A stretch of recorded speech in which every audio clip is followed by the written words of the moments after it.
welcome again to the show. I'm Leslie Choyce. My guest today is David Adams Richards, a novelist who's given us many fine novels about the Miramichi area of New Brunswick. David, good to have you on the show. Thanks, Leslie. How do you know, you've been writing novels for many years now, how do you know when it's time to sit down and begin the new novel, to set the first words on the page?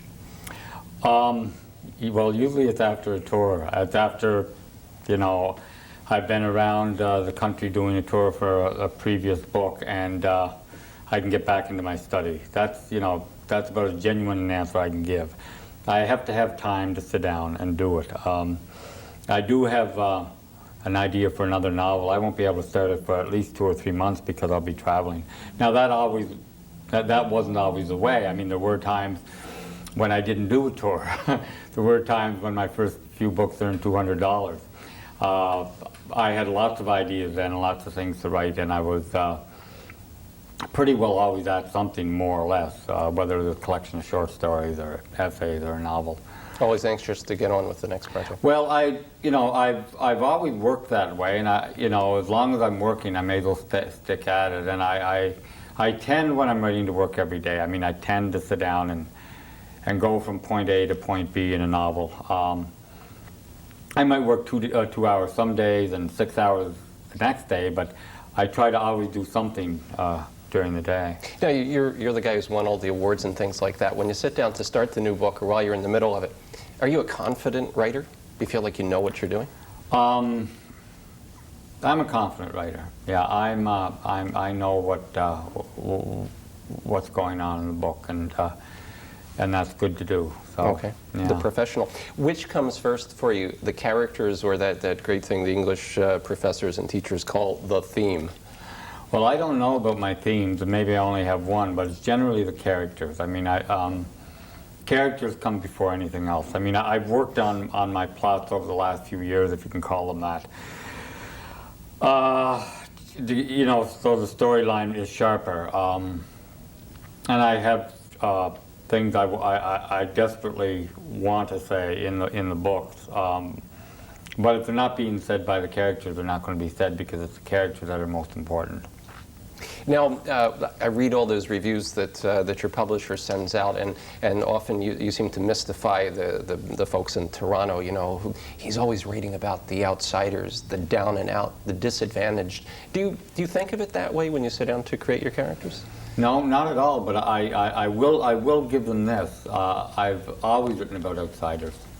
Now, those outsiders can have money or not, and they can have education or not. That's not my primary concern, and nor is the focus on them as outsiders my primary concern. But my concern is that as outsiders, they have a view of society that society never gives itself, and that's my primary concern. So Miles in this book, though he's an outsider, has a wonderful grasp of the world around him, probably a better genuine grasp of the world around him than most other characters in the book, and this is completely unappreciated because no one pays attention to him. This is River of the Brokenhearted. Yeah, River of the Brokenhearted. Yep. And you know, no one pays attention to him, so it's unappreciated. But it isn't unappreciated by the narrator, his son, and I don't think it's unappreciated finally by the reader, who will find him one of the most compelling characters in the book, and maybe one of the more compelling characters I've been fortunate enough to create. So you yourself, are you an outsider? I mean, novelist writers in general tend to see themselves as people, you know, look a little bit from the outside, looking in, analyzing society. Well, they do a strange job. I mean, when I grew up at 14 and wanted to be a writer, there was no other kid in the block saying I'm going to be a novelist. I mean, so, you know, and I don't mean that in a facetious light at all. It's just something that immediately pegs you as kind of on the outside. But I had years of practice being on the outside. I mean, I've always kind of been limited by a physical disability when I was young. I'm no longer the case. So it left me in a position where I observed far more than I partook in action. So I mean, I was an observer from the time I was 3 and 4, and I'm glad of that now. I probably wasn't then, but I'm certainly glad of that now. That kind of made me a little bit isolated rather than insulated. I mean, I think many people who don't think they're outsiders are completely insulated from the world. I would certainly rather be a bit isolated. I think that's a very different phenomenon. Did you tell your friends when you were 14 you were going to be a novelist? I think probably by the time I was 15, yeah, because you always talk when you drink, and we all started drinking when we were 14. Right. So by the 15, I'm sure I told them I wanted to be a writer, and I was writing poems. I remember the first day I met my future wife, the only one I have. You know, I told her that I was going to be a writer, and I mean, I'm sure she thought I was an idiot. First time she visited my house, I showed her poems I'd written. I suppose, you know, I was too stupid not to take myself seriously at that time, and I took myself far more seriously when I was 15 than I do now. Speaking of the drink is a pretty strong element in most of your novels. You have characters that are heavy drinkers and that sort of thing. Why does that work into your story there? This is something you've left behind in your life, isn't it? I left behind in my life, and there's always characters in my books that leave it behind too. Joe Walsh in Night Below, Jason Street leaves it behind. Jerry Bynes, and For Those Who Want to Wound It Down, partially leaves it behind. Putsy Druken in this book, Sidney Henderson and Mercy Among the Children leave it behind. Miles in this book embraces it. And it's a rather celebratory thing for Miles. And yes, he is an unabashed, unrepentant alcoholic, but it's his refusal to repent that makes him so lovable. Because he embraces it, and he embraces it along with everything else, because he's completely open to the world, and I suppose open to his own foibles and follies, which we get to see much in evidence during his drinking in this novel, along with a great deal of brilliance. And so he does drink, but I think he's a very engaging character because of the drink. And I don't see you like preaching against alcohol or anything in the books or anything like that. I don't think I ever did. No, I don't think you do that. It's part of these lives. Why are you compelled to write stories that have such strong tragic elements? Because I do believe that it's what Yeats said about tragedy, and I'm paraphrasing them, that in tragedy is the greatest joy. And I think there's something in For Those Who Want to Wound It Down with Jerry Bynes that is ultimately joyful in his life. Yeah, he dies at the end protecting his son and his wife. In a certain way, what better way can we go than protecting people we love? Sidney Henderson does the same. Lyle doesn't die in doing that in Mercy Among the Children, but he certainly suffers because of it. It's tragic and it's joyful. In this book, they're both Janie and Miles could be considered tragic characters, but there's tremendous elements, if I may say so, knock on wood. I think there's a great deal of humor in this book, and I think there was humor in all my books, and I think there was humor in Mercy Among the Children, which everyone casts as a completely, terribly tragic book, but I think it had elements of really genuine humor in it. Your books do have this upbeat element to them, I agree, and you've said yourself, I'm quoting, joy comes from tragedy, not in spite of it. Can you elaborate on that a little bit? I mean, that seems like a pretty heavy-duty item, and I understand the thing that the modern age, and I'm a part of it, so I'm as guilty as anyone else, has forgotten, is that you don't need comfort in order to love. You don't need comfort to be heroic or courageous. You don't need comfort in order to do the right thing. You don't need comfort in order to protect people. It's good to have comfort, and it's good to have affluence, and our society has it more than any other that's ever existed.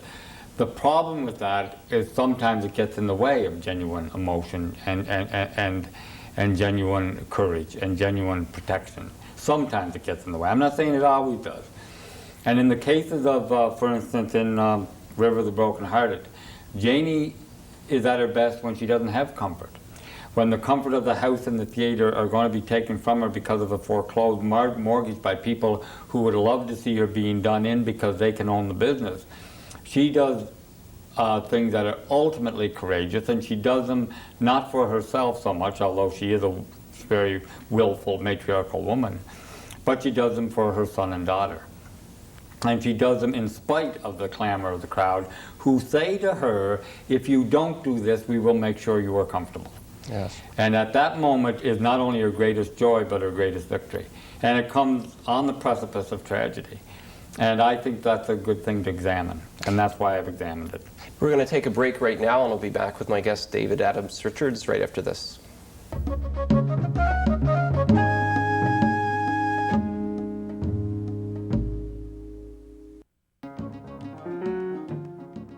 This series is brought to you as a public service by Mount St. Vincent University.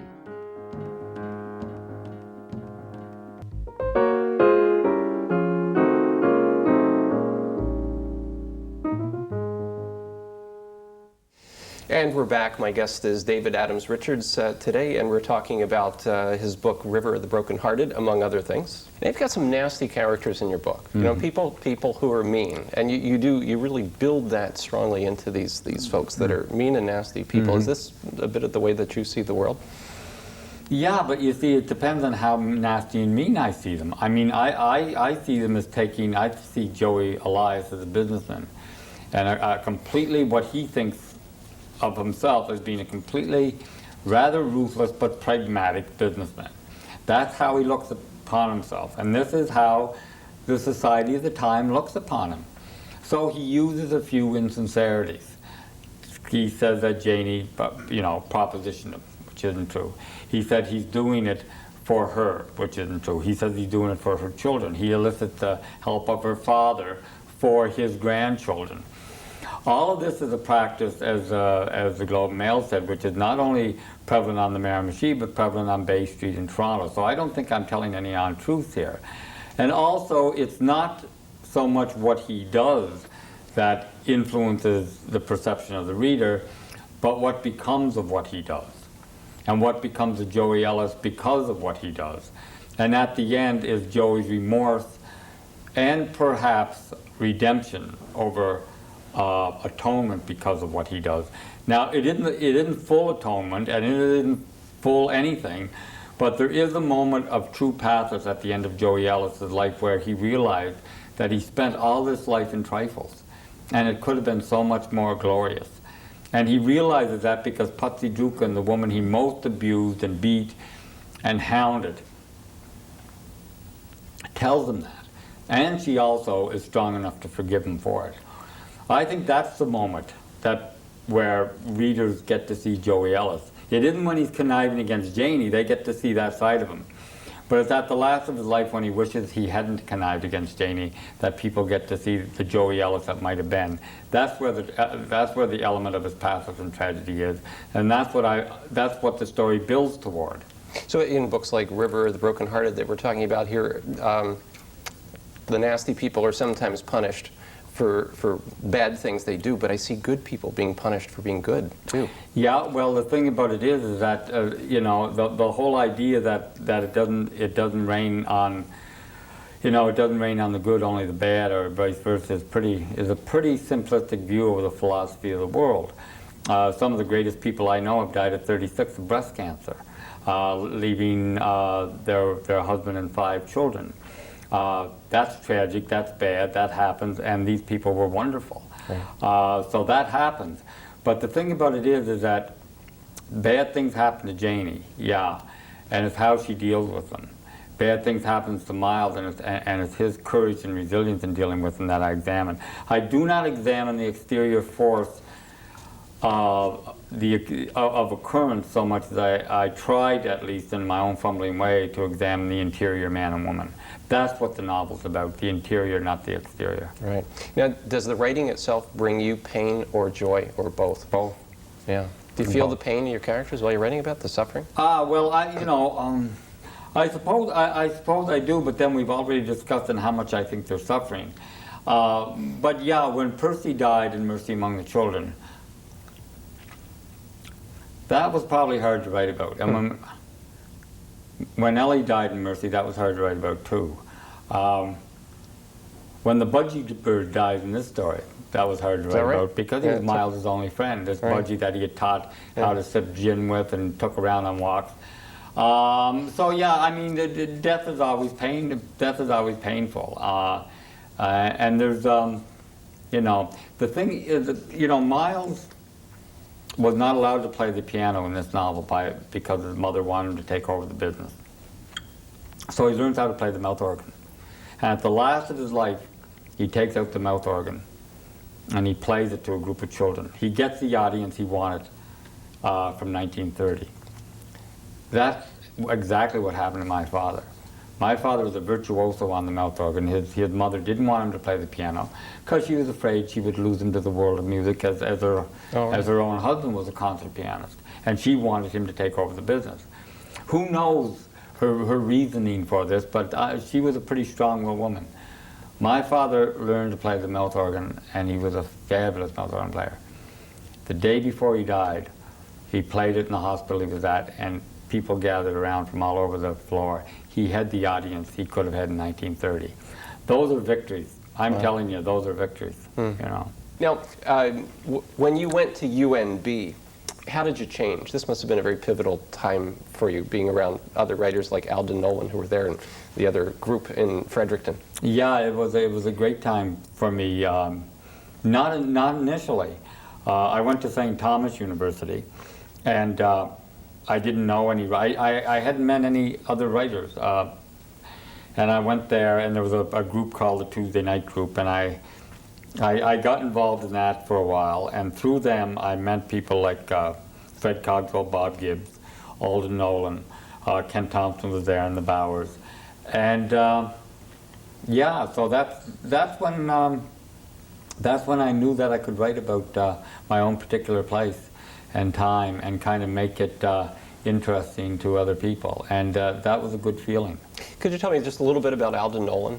I guess he was writer in residence probably when you were there. Yeah, well, he was a very strange, wonderful man. A mercurial temperament. I mean, he could be nasty, but he could be absolutely joyous and wonderful. And I found him a great man. I thought he was a great poet and a great man. One of the most brilliant conversationalists I've ever met. In a world where I've met some very good conversationalists, I mean, I've been around the country, I've met most of the writers, and some of them are very bright. And Alden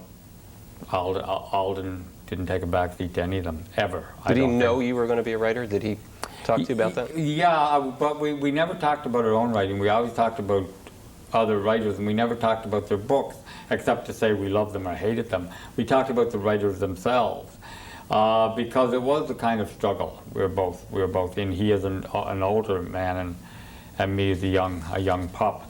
And I think, you know, he might have looked at me as kind of a young pup, and I don't blame him because I was 20 years younger. But I certainly thought a good deal about him, and I think he knew I was a talented writer, or at least he was kind enough to tell me I was. What would you be doing if you weren't a writer? I'd be dead. Yeah? Oh, absolutely. No question. Why? I'd be dead or in jail. Yeah. Because I had nothing else going for me, nor did I want anything else. I mean, I hated the schools. I hated authority. I hated university. I never graduated from university. You know what? But I'm vain because I got 2 honorary doctorates, and I'm extremely proud of those. But I quit university because I wanted to burn my bridges and kill my options and become a writer. But I cannot see myself having given up drinking if I didn't write. So the two were tied together. Oh, you decided you had to stop drinking. They were tied immensely together.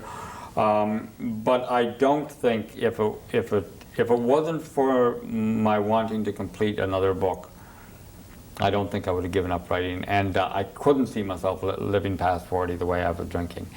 And I'm not preaching at all. I mean, I hope people drink and have a great time. It's just with me, one drink would lead to drinking every day for 3 months. Wow. So, you know, that's what happened to Every me. day, all day? Well, I would go in spurts where I drink for weeks on end, night and day, and never know where I was at the end of it.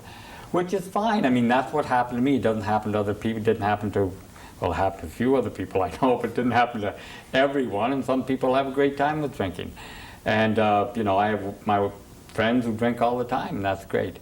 But if I didn't have writing, I probably would have kept on drinking because because I did spend enough money to have a good time with it. So, but writing got me out of that. And How did you stop? How did, you know, it takes a tremendous amount of courage to do that. Well, I stopped. I mean, I stopped. I finally had to quit.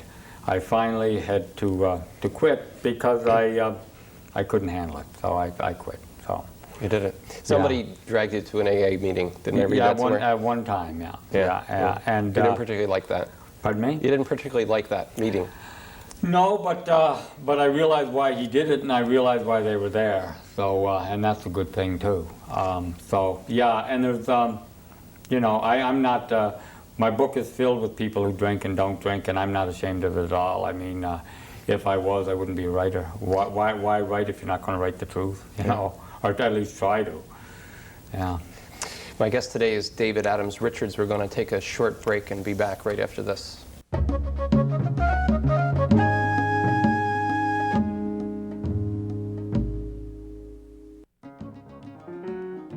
If you'd like more information about this program or any of the courses we offer at a distance, call us or visit our website. We welcome your comments.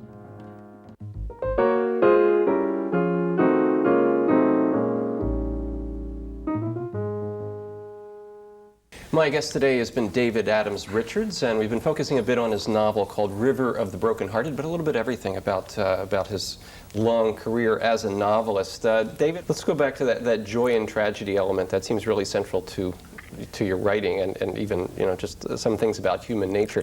What is the secret to that? Not everyone can find the joy at the end of very tragic situations. People close to them are dying.